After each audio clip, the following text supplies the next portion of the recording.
Princess एक रात के मजे के लिए उड़ाती है 30 करोड़ रुपए, और वो जहाँ पैसा उड़ाती है उसे देख के अंबानी अडानी के भी पसीने छूट जाते हैं। दुबई प्रिंस वर्सेस इंडिया का शाहरुख, किसकी दौलत में है ज्यादा दम, वो आज देखेंगे।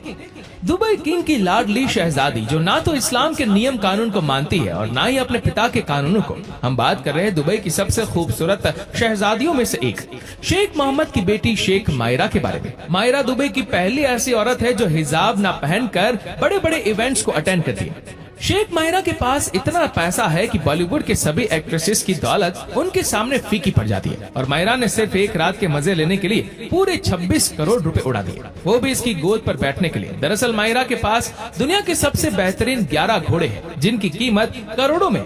इनमें से सबसे महंगे घोड़े की कीमत है 27 करोड़ रुपए।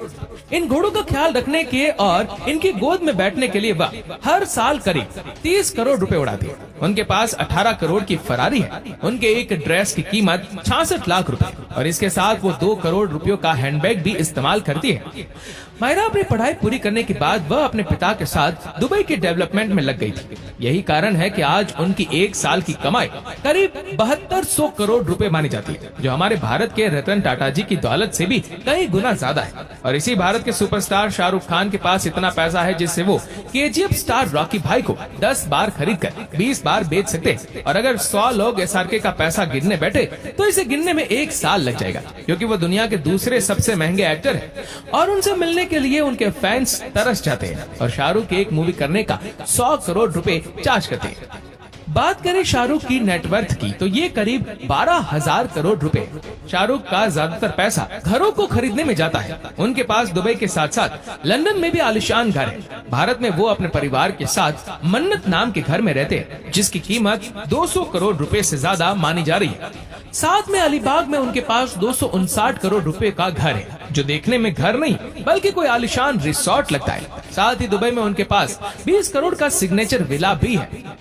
कार्स के मामले में भी एसआर के पीछे नहीं है। उनके पास limousine, Rolls Royce, BMW, Mercedes और ऑडी जैसी हर ब्रांड की लग्जरी कारें मौजूद है। 2021 में वो आईपीएल की केकेआर टीम को करीब 600 करोड़ रुपए में भी खरीद चुके हैं। जब बात पैसे की आती है तो दुबई प्रिंस के सामने कोई नहीं टिकता। उनके पास एक से बढ़कर एक लग्जरी कार्स है, जिसमें मर्सिडीज बेंज, बुगाटी वेरन और सोने की परत चढ़ी रोल्स रॉयस घोस्ट भी है। इनकी कार्स की कीमत 50 से 100 करोड़ होती है। यहाँ तक कि उनके घर की टॉयलेट सीट भी सोने की होती है। इनके पास इतना ज्यादा पैसा है कि अगर 200 लोग भी इसे गिनने बैठते हैं तो उन्हें 1 साल लग जाएगा, और इनकी दौलत के सामने बड़े बड़े सुपरस्टार्स भी फीके नजर आएंगे।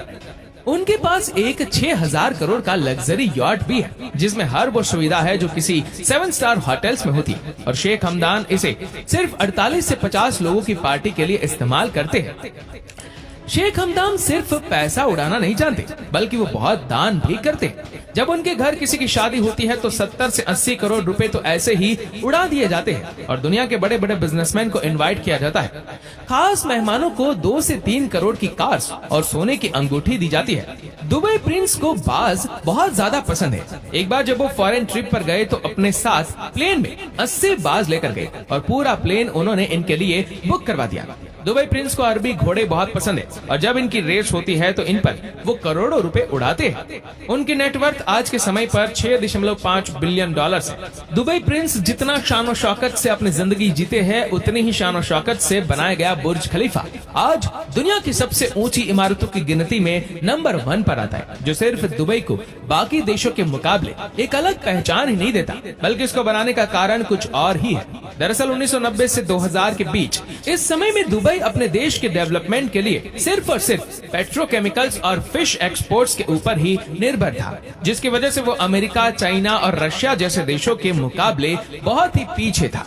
इस वजह से दुबई के प्रिंस चाहते थे कि जैसे तैसे करके दुबई की इकोनॉमी को डाइवर्सिफाई कराया जाए। इसीलिए दुबई गवर्नमेंट ने 2010 में $1.5 बिलियन खर्च करके दुबई के डाउनटाउन के बीचों बीच 828 मीटर लंबी बुर्ज खलीफा का निर्माण करवाया, जिससे कि इसे देखने के बहाने पूरी दुनिया के ज्यादा से ज्यादा टूरिस्ट दुबई जा सके और दुबई इंटरनेशनल टूरिज्म का हिस्सा बन सके, और दुनिया के बड़े बड़े इन्वेस्टर्स दुबई के टूरिज्म डेवलपमेंट पर ज्यादा से ज्यादा इन्वेस्ट कर सके, ताकि दुबई इकोनॉमिकली बहुत स्ट्रांग हो जाए। इसी दौरान 2010 से लेकर आज की तारीख में अगर देखा जाए तो दुबई अपना मकसद